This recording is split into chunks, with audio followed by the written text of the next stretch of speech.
ఏపీలో ఐఏఎస్ అధికారుల బదిలీలతో పాటు వెయిటింగ్ లో ఉన్న ఐఏఎస్ అధికారులకు పోస్టింగ్స్ ఇచ్చారు. Panchayati Raj rural development institute commissioner గా ముత్యాల రాజును నియమించారు. రైతు బజార్ సీఈఓగా K Madhavilatha, AP tribal welfare school సెక్రటరీగా ఎం గౌతమికి పోస్టింగ్ ఇచ్చారు.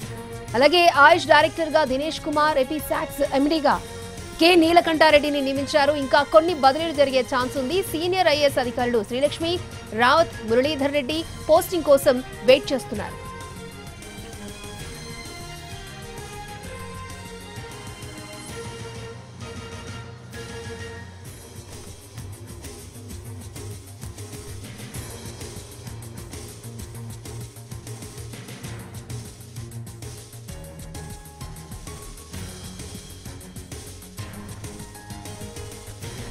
ఏపీలో ఐఏఎస్ అధికారుల బదిలీలతో పాటు వెయిటింగ్ లో ఉన్న ఐఏఎస్ అధికారులకు పోస్టింగ్స్ ఇచ్చారు. Panchayati Raj rural development institute commissioner గా ముత్యాల రాజును నియమించారు. రైతు బజార్ సీఈఓగా K Madhavilatha, AP tribal welfare school సెక్రటరీగా ఎం గౌతమికి పోస్టింగ్ ఇచ్చారు. అలాగే ఆయుష్ డైరెక్టర్ గా దినేష్ కుమార్, ఏపీ సాక్స్ ఎండీగా కె నీలకంఠారెడ్డిని నియమించారు. రైట్, ఇదే అంశానికి సంబంధించి మరిన్ని అప్డేట్స్ మా ప్రతినిధి ప్రసన్న మనకు అందిస్తారు. ప్రసన్న, అంటే ఓవరాల్ గా ఏపీ ప్రభుత్వం సీనియర్ ఐఏఎస్ అధికారుల బదిలీలు, అదేవిధంగా కొంతమంది అధికారులకు పోస్టింగ్ ఇవ్వడం, దీని మీద ప్రధానంగా దృష్టి పెట్టిన పరిస్థితి అయితే మనకి కనిపిస్తుంది. ఇవాళ మధ్యాహ్నం నుంచి కూడా ఐఏఎస్ అధికారుల బదిలీలకు సంబంధించి ఉత్తర్వులు వస్తూనే ఉన్నాయి. అందులో భాగంగా సిసోడియా రెవెన్యూ స్పెషల్ సెక్రటరీ ఉన్న సిసోడియాను చేనేత, అదేవిధంగా టెక్స్టైల్స్ కు బదిలీ చేస్తూ నిర్ణయం తీసుకున్నారు.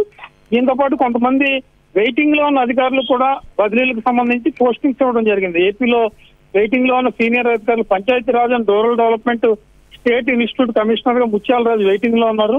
ఆయనకు పోస్టింగ్ ఇచ్చారు. మాధవీలతకు రైతు బజార్ సీఈఓగా ఇవ్వడం జరిగింది. అదేవిధంగా Gautami secretary, AP tribal welfare schools ఇచ్చారు. దినేష్ కుమార్ ఆయుష్ డైరెక్టర్ గా, అదేవిధంగా నీలకంఠారెడ్డికి ఏపీ సాక్స్ ఎండీగా ఇవ్వడం జరిగింది. దీంతో పాటు కొంచెం స్పెషల్ చీఫ్ సెక్రటరీ హోదాలో ఉన్న వాళ్ళు శ్రీలక్ష్మి కావచ్చు, రావత్ కావచ్చు, మురళీధర్ రెడ్డి కావచ్చు, వీళ్ళు కూడా ప్రస్తుతం పోస్టింగ్స్ కోసం వెయిట్ చేస్తున్న పరిస్థితి అయితే మనకి కనిపిస్తుంది. యాక్చువల్ గా అయితే ఈ నెలలో భారీ బదిలీలు ఉంటాయి. అడ్మినిస్ట్రేషన్ మీద పూర్తి స్థాయి గ్రిప్ సాధించడం కోసం, దీంతో పాటు కీలక శాఖల అధికారులను మార్చడం కోసం ప్రభుత్వం ప్రయత్నాలు చేసుకోవాలని చెప్పుకున్నాం. అయితే యాక్చువల్ గా ఫస్ట్ వీక్ లోనే ట్రాన్స్ఫర్లు రావాల్సి ఉంది. కానీ కొంత కసరత్తు తర్వాత భారీ స్థాయిలో మార్పులు చేయాలనే ఉద్దేశంతో ప్రభుత్వం ప్రస్తుతం బదిలీలకు రంగం సిద్ధం చేసింది.